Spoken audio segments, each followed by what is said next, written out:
We are live. So, good morning, good afternoon, good evening, depending where you're coming from. Today, I have a very special guest and a very, very interesting topic. We're going to talk about security on ships, right? And how to secure them, and why do we even need to secure ships? So, this is going to be a really interesting discussion, and I have with me uh, Gregoris, and I just mispronounced his name, so we'll let him fix fix No me. problem. And he's also a Wizer partner. So we had a discussion about what was it about 2 3 weeks ago, and I told him, look, well, let's do a live about this because this is really interesting. Like so many things we can learn from your experience about how to manage remotely in extreme conditions. So this is something that I wanted to share with all of you. So yeah, why don't let's start with you introducing yourself, and we'll take it from there. Thank you very much for this introduction, Gabi. I'm Georgios Raikos. I come from a cybersecurity firm in Athens, talking to you live. We have mostly business in MSSP area with clients, small and medium-sized firms, and we also specialize in shipping companies here in Greece and abroad. My background is Cool. mostly compliance, IT audit, and cybersecurity and project management. I've been almost 20 years in the field, and we are here with Gabi going to discuss quite interesting stuff regarding the shipping companies and how we safeguard them both in the seas but also in the ports, because these are places that are very dangerous, quote it unquote it as well. So you know what? So let's start with how do you even get into this? Ships. It's such a unique Hmm. domain. Just curious about that before we dig in. That's an easy answer. Okay. We know that the shipping industry is almost monopolized by the Greek ship owners. So um, the ship owning companies are very big here in Greece. And of course, we cannot avoid being one of the main clients for us. We started small with some of the small shipping companies in Greece, trying some proof of concepts about 3 years ago. And last year we onboarded quite a few of them. And so we're in a happy position to have around five or 700 seats running into our system, our SOC system. Mind you that the shipping companies have ships that run with very few people on board. So the actual endpoints in a ship are not more than 10 or 15. And also, most of them actually operate in silos. So many companies, although it may seem different from the actual reality in the rest of the world, are still without complete internet access. And when they have internet access, it operates in silos. It's air-gapped for obvious Wow. reasons. So when you say like 10 endpoints, do you mean Mhm. like 10 servers? Or I guess a lot of the equipment is also IoT enabled, right? I would guess. Again, Exactly, I don't know. exactly, So exactly. 10 in total, including the IoT, or just 10 No, servers or 10 computers, PCs? the 10 PCs are the ones that run Windows or Linux, and mostly Windows PCs. And usually there's one server and one backup server. This is the typical setup. So in these servers, we operate a complete endpoint protection. We run a SOC service, so we know when the ship is being actually hit from a zero day. And of course, we operate a complete backup end to end with 1 to 3 or 3 to 1, if you wish, backup principle. And of course, we have uh, backups which are local, and we have disaster recovery which is also local. So the captain and the personnel know how to operate in a disaster recovery scenario. So in the staff on board, is there any IT person over there that knows how to do something if something happens? Who's operating those 10 machines in this back office? Because those ships can go for months, right? on sea. So it's not something that you can. And sometimes, like you said, there's no internet access. I guess there's no internet access often. So what do you do? Who's handling? Who's making sure that those backups have ran? Who's making sure if there's any issue? Even forget about security, just IT. Who deals with this? This is a very good question. There is a lot of planning that needs to be done beforehand, and of course, the IMO policies have taken care of all of these procedures and planning that needs to be in place, and a lot of drills also have to happen, so people know what to do in terms of disaster. But of course, there is no specific IT security guy, let's say, on board. But the captain and one backup person as well are very well educated on security issues, and they also in charge of the operating procedures in terms of a disaster recovery procedure as well. So there is a lot of training, there is a lot of cyber awareness training as well, and there are systems in places that are monitored. That's why you have SOC safes, of course, because they need to be monitored remotely. Now, Hmm. as you very well said, internet is of scarcity on the ship. Even in a ship which is fully internet enabled, there are many places in the oceans which are dead. There is no bandwidth, and of course the bandwidth itself is very low, so you cannot run a Hmm. lot of stuff on the link, unless you have a Starlink, of course. Now this is something we'll discuss later on the connectivity side.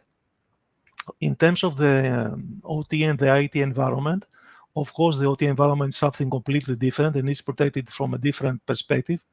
And it's something that needs to be taken care of, let's say, in a different SOC environment. We actually ourselves do a lot of the planning on how you protect your OT environment as well. But our SOC mostly specializes on the Windows environment, IT environment, and we also operate the systems on the IT environment. Regarding the specific connectivity of the internet, it is very interesting to see that all the implementations we've seen on board, all of them have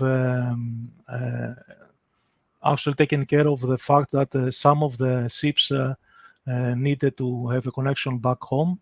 And of course, this connection always happens in a silo. It's a VLAN that's different from the other side. So the connection is always safe. And in terms of a major disaster, there is always a local backup, and the procedure is as follows: if the interconnection fails, or if there is a ransomware, for instance, that takes hold of the main system, then the backup system takes care of it. There's a NAS always on board, and maybe a second NAS as well, and you actually take the image of the NAS, load it into either a VM or the actual production server or a backup server, and you operate from there. It's a process that So takes quite some time, but it's a failover process. It's a fail-safe process when you're out of internet reach. so I have so many questions to follow up on this because Excellent. this is no, you know what? But before I go there, let's talk a little bit about the risks. So, like, why would anyone hack a ship? Like, Hmm. what's the point? Well, why would anyone hack a company? I believe it's always for data, Okay. and data is always gold. The shipping companies themselves have a lot of net worth invested in data. Either it is specific to the business or it's specific to the cargo, it's specific to the company itself. And of course, when data is encrypted and the backup is encrypted, then the game is over. So But the isn't hacker is isn't the always, data in the isn't the data in the headquarters? Like, what type of data do you have in the ship that is well, worth that's a very good point. There is always the data, most of the implementations we've seen all of the data on the headquarters. But don't forget, when you have an internet connectivity and you have endpoints on the ship, the endpoints on the ship are very well can very well be backdoors to the head company. So Okay, it's a backdoor. You can use this backdoor to get to the head company and encrypt the data there. gotcha. So Or even somewhere like Gabi, that you can actually have a ransomware running, lurking somewhere in the backup of the ship. And when you connect the server of the ship to the headquarters for an update or a service or something like that, then you have a waterfall spillover to the rest of the system. Okay. What about like navigating the ship? I'm just going like wild a little bit. What about hacking the ship and navigating it to like a different location? Is that a concern? It is a concern, especially for ships that are have not only cargoes but are workships themselves, or warships. Okay. And of course, we have some of our the ships that we actually service are of this kind of type. So we take care of locking systems in a way so that any kind of interference with the ship's bridge is somehow, uh, let's say, not overlooked. And device lock and all these kind of measures we always effect into ships. And procedure-wise as well, when you have updates, when you have things that need to be done for service from the service side, there was procedures who does what and when and how. And always a four-eyes principle, which means that nobody touches the system without a second person seeing and overlooking. So these are things that we always have in mind when we design the system, because it's not always implementing the system, it's always designing beforehand how you actually go about it, and best practice as well. Okay, there are frameworks for doing that, best practice and experience of the mechanics engineers who do the service. And then from this point onwards, is the SOC that actually has always the 24/7 let's say experience how to tackle the different things, the severe situations. And regarding the thing you said before, we have some, let's say, cases where there might be a case where some ships were taken, they lost control, and I believe it was quite some recent event that happened in the news, and a Yeah. ship almost hit the bridge, losing I think it control, hit which it. might it Yeah. hit the bridge, It it which hit the could be a bridge. cybersecurity incident. So things can go wrong, go really wrong. Imagine a ship that can go astray in mid of a port with other cargoes, with petrochemicals or oil or whatever. Mm-hmm. It's the same thing. It's like it's a weapon, like a car that is lost control driving Gotcha. in the highway. So yes, you can consider physical as well cyber in the same domain. It's always Gotcha. it's So always what I'm hearing also is that from an attacker appetite, they assume that ships are less secure than the headquarters just because of the staff on board and because of the connectivity. So even if it may be a little bit harder to establish communication, it's worth carrying that attack, because if I do get hold of a ship, that's my gateway to the headquarters, and from there I can steal the data, or I can create a ransomware and whatever I want. But the ship is sort of like a floating office. It's like a SMB, like a small Mhm, mhm, mhm. medium business floating on water, that is not, it's not considered to be secure from their point of view. So why would I go and attack the headquarter, directly, if I can just find a ship on sea, attack that, and from that point I can access the headquarters. It's just a great gateway into a bigger company. That is quite a good assessment you put and good point you put there, Gabi. And that's why for so many years the Greek ship owners and the IT departments have been very reluctant to go online, to put their ships online. And now that they've actually done so, they do it very carefully, very small steps, baby steps. And the systems that communicate with the head office are very controlled and very well managed. And the ports that actually speak to the head office are very well managed. And nothing, no change goes unnoticed, which means that the rack, if there is a rack on board, if you have a special device that needs to be attended, if you have an update, nothing is happening in the sea or in the port without someone actually being very well aware of the mother company, of the head office, and making sure that the change is well, let's say, educated and studied beforehand. So you don't, for instance, you don't make an update in a Windows server without having a backup to roll back on the spot. Mm-hmm. And let's be aware as well that the SIP has no more than a few hours or maximum 3 days on the port to get all things done, service included, before it sails off to the next destination, the next 2, 3, or 6 months.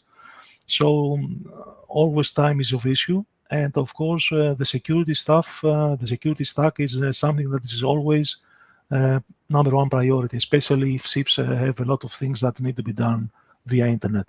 But again, I remind you that there are very few things that communicate from the SIP towards the land.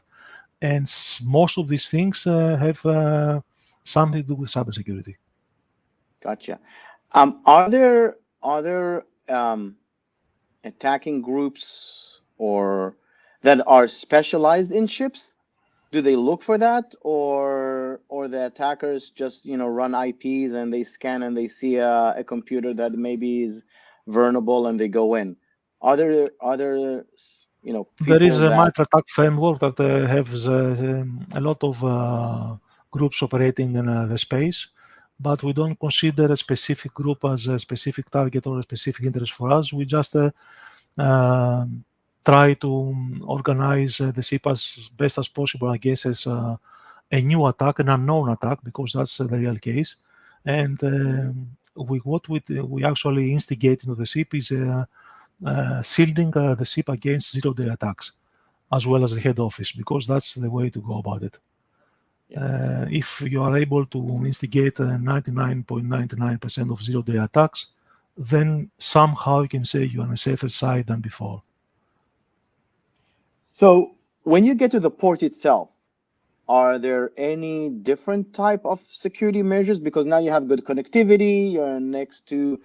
Is that when you do maintenance? Is that when you go in and remotely connect? Or you have 3 days, right? So you probably have to Exactly. schedule things in advance. You have to prepare for all of those things because you have a very limited time for each ship.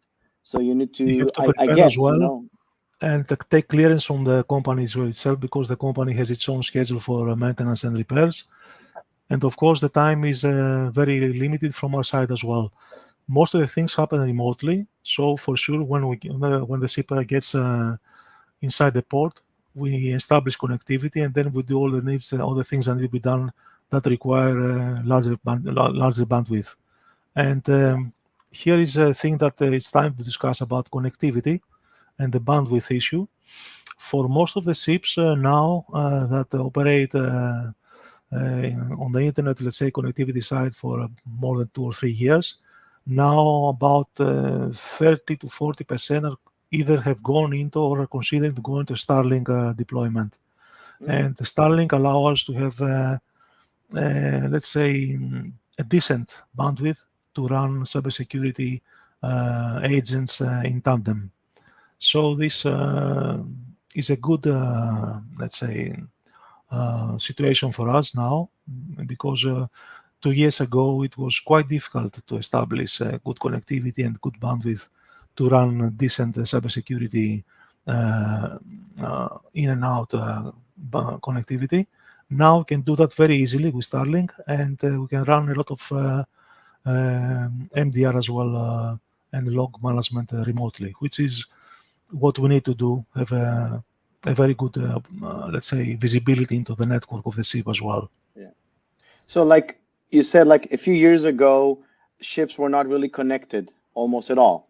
Yeah, So security wasn't a big issue back then because there was no connectivity. Then exactly. connectivity came in, and then all of those ships became gateways to the headquarter. But again, still limited connectivity. Now with Starlink, it basically enabled more connectivity, which will probably introduce more functionality and more appetite to achieve things, but probably also more security concerns. So as That's we true. increase the connectivity, my guess that you will probably have more and more work to secure all those new systems that now run on that extra connectivity that before they would probably have been disqualified from entering the ship just because they eat too much bandwidth. But You now are that we quite have, right. Quite right.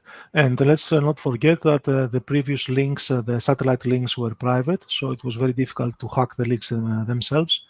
Mhm. Starlink is open, which means a specific group targeting the Starlink system can find backdoors because there is a lot of interest now. A lot of ships are running on the platform, so it's a very good attack vector for most of the groups you mentioned before to try to hack and find backdoors. And I believe we're going to see very interesting, quote unquote, it interesting um, implementations of an AI designed attack in a ship, whereby you have both physical and cyber attack at the same time happening, and making quite difficult to first understand the cause of the situation and how actually to tackle it at the same time in real time. It will be quite difficult. So we're just have open eyes all the time, and we're learning from our mistakes, as we said before in the discussion. Is uh is there cyber insurance around this space specifically for ships? There is. Because yeah, There is okay. cyber insurance, and of course, the stakes are quite high. It is very difficult to obtain cyber insurance coverage nowadays because cyber strikes are very often and very hard in terms of the value involved. So, if an asset, let's say it's an asset, you manage to actually get cyber insurance for it, it mostly covers 40-50% of the value. But then again, it's a very good, let's say, way to mitigate the residual risk when it comes to actually tackling the risk of cybersecurity as a total. So what I found really interesting about this, I'm always like thinking about what can we learn from this, because many of us don't have ships, right? So beyond the fact that it's really interesting, um, it's a very special environment that actually resembles, in my opinion, like a small medium business, right? Mhm, So you have a staff that is not necessarily cybersecurity skilled, mhm, limited IT technology. Again, they go through some training, but still, I guess, limited. They're out there on their own, right? They have 10 servers or PCs, so that sort of resembles that small medium business, but they're taking it seriously, right? So first of all, Oh, it's a yes. great example. It's a great example that a small business with limited resources and limited knowledge of people on staff can still have security. And and I want to sort of like hear from you. What do you think small businesses, or what did you learn from doing this that can be applied to small businesses? Well, this is a very good question. Um, to my understanding, my experience, there is a lot to be gained when you study a small environment like a ship. And Hmm. the ship operates like a military Hmm. unity entity.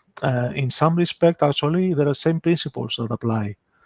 So what we learn from such a small environment, whereby you have 10 people working together for a number of days, Hmm. doing the same thing over and over again and trying to operate under specific circumstances, whether bad or good, and get the goods on the port in on a safe environment, is that there is no known, and the unknown can always be fatal. So Hmm. you have to always be on the lookout for something, some indication of extreme risk. And I believe all the things that we learn from this kind of environment is that you have to look out for the risk fluctuations, the risk variations. And when you see something like a risk getting higher, or a risk getting lower as well at the same time, because that means that's a laxative control, something like that. You don't actually measure the risk correctly. Then you have to be very specific on what you try to find out behind these, let's say, measurements, behind the KPIs.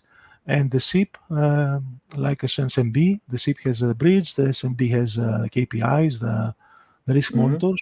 What you try to find out is always how to to have a good dashboard, either a manual dashboard or a digital dashboard, and find out what is the best risk-reward equation, how actually to make money without losing the business in a very risk-intensive scenario.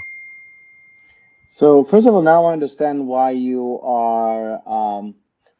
partnered with Wizer. It sounds like awareness is a big part of what is required. So you have, like you said, a team that is on the lookout of the risk. So they first of all need to be aware of the risk, and they need to be looking out for it and assessing it and communicating. So from a lot of the things you spoke about, you were actually not even referring too much to technology. You were talking more about the mindset of the team, of those 10 people or how many you have on board, and how they need to be trained Hmm. uh, Hmm. to operate under these conditions. So I think, probably the first thing is for SMBs is don't think it won't happen to you. If it can happen to a ship on, without connectivity on the sea, it could probably happen to a small medium business where you have 10 employees clicking on everything and they have very good internet access. So it all starts with mindset. So I think once you understand that this can happen and you have to deal with it, I think a lot of the things will start to unfold, and you'll start to plan, and you'll plan for you know an incident and response, and to monitor. And again, security is progress. It's not you don't go from 0 to 100 in one day. So I think it all starts with awareness.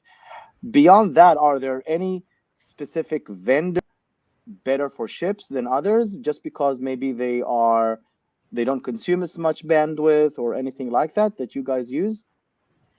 We use the same vendors for both SMBs, small to medium-sized companies, that is for Greece, and larger companies and ships as Hmm. well, because we have a uniform SOC for both environments. Actually, for ships, we use a SOC in a SOC environment whereby a specific team operates and overlooks the ships, but oversees the ships. But the point Hmm. is that uh, if you have to be uh, prepared for something that comes out from the unexpected, then we have to talk about cyber resilience, not about cyber awareness only. You have to be cyber Hmm. resilient in the new environment. In order to do that, you have to be aware of the business as well, of the business environment. So when we actually try to shield the person, shield the company, or shield an asset from the outside world and the cyber attack and the cyber, let's say, uh, uh, incoming vectors of attack, the first thing we try to understand is the business. From then on, we try to find out what's the risk profile of the company, and then we try to find out the best solution, technologically speaking and procedurally speaking, in order to shield the business. So Wiser in that domain does a lot of good job for us in the shipping industry as well by providing cyber awareness training, because we know that training the people in the domain of, let's say, email security and phishing and spam and all these incoming vectors, which actually comprise about 80% of the incoming vectors in today's environment, both in the ship environment and the home environment. People have to be aware. And when people are aware, you get a lot of the resilience you want at a very high, very low cost, which is something most of the companies understand. And the shipping companies especially are very aware of this fact. And because they're very sensitive to the cost factor, they apply a lot of cyber security training. And that's why Wiser has helped us a lot in protecting this kind of environment from for our customers. And we've partnered with Wiser because the platform is excellent and it's very easy to operate both from an administrator side and from user side. And thank you for this. I have to say that this conversation actually inspired me to. We will probably create at least one more video more about the risk for a ship. I want, like, I've learned a lot from this session, and at the beginning, I thought that the risk mostly involves, hijacking a ship. Well, again, those things can happen, like weaponizing the ship and all of that happens. But when you realize that the ship, because of its because of the lack of security expertise on deck, and because of the probably limited resources and security on the ship, it's sort of the weak point, and it's a gateway into the headquarters. So now you have all these ships all around, which potentially are gateways, and that's actually a big risk. It's sort of like the vendor supply chain, where you have a weak, you have a vendor with weak security, they get in there, and then from there they get into you. So I think, this type of environment, that you can also go undetected because there's no connectivity. Sometimes you can go in, and by the time the SOC will get anything, any alert, that can take sometimes, a few days even, depends where they are. So I think this is really, really interesting. I understand why attackers go after the ships, and we'll probably do a video specifically about that. I think it's going to be a cool one. It's this, by the way, guys, this is how I'm inspired. We're inspired to do videos. We talk to our partners, we talk to our customers. We're always in learning mode, and we come up with very, very unique topics, that I think, like you said earlier, SMBs can learn from this as well. So it's not, even though it's about a ship, but it's very similar to just a small business. This is all So very yeah, much interesting. Yeah, thank you very much, Gabi. so we are on time.